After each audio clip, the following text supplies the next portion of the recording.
광복 80주년을 맞아 친일 재산을 추적해 국가에 귀속해야 한다는 여론이 높아지고 있죠.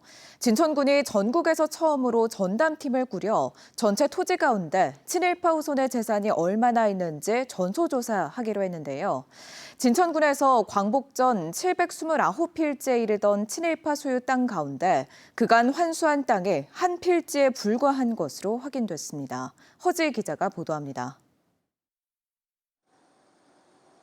진천군 광해읍면의 수박 비닐하우스. 옛 토지 대장을 확인하니 인근 300여 제곱미터의 옛 소유주는 친일 반민족 행위자 민영규입니다.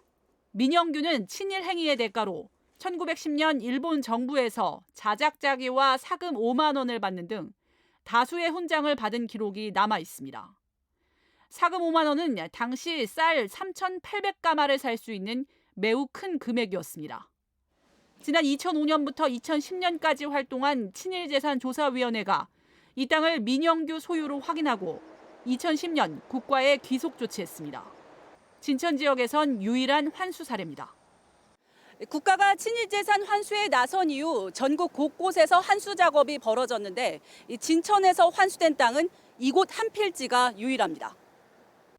일제가 토지조사 사업을 벌인 1910년 이후 진천에서는 정미칠적으로 불리던 임선준과 조중흥 등 친일파 7명이 729필지를 갖고 있었던 것으로 전해집니다.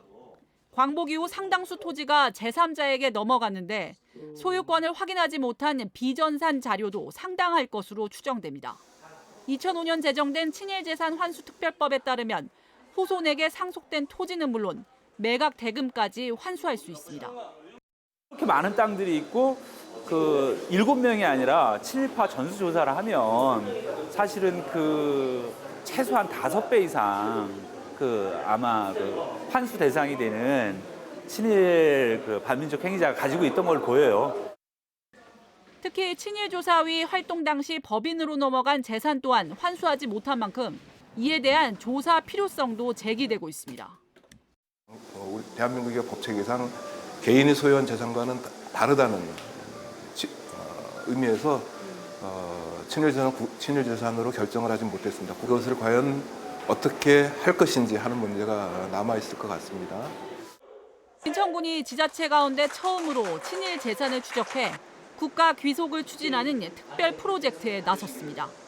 전담팀을 꾸려 내년 2월까지 진천군 전체 토지 17만여 필지를 조사해 친일파 후손의 재산 여부를 확인하고 그 결과를 내년 3.1절에 맞춰 공개할 계획입니다.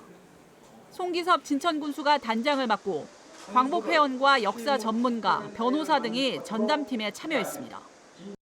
모든 토지 필수에 전주 조사를 하고 그 결과를 친일재산이 나오면 법무부에 이관을 해서 국가 기속이 될 수 있도록 조치를 하도록 하겠습니다.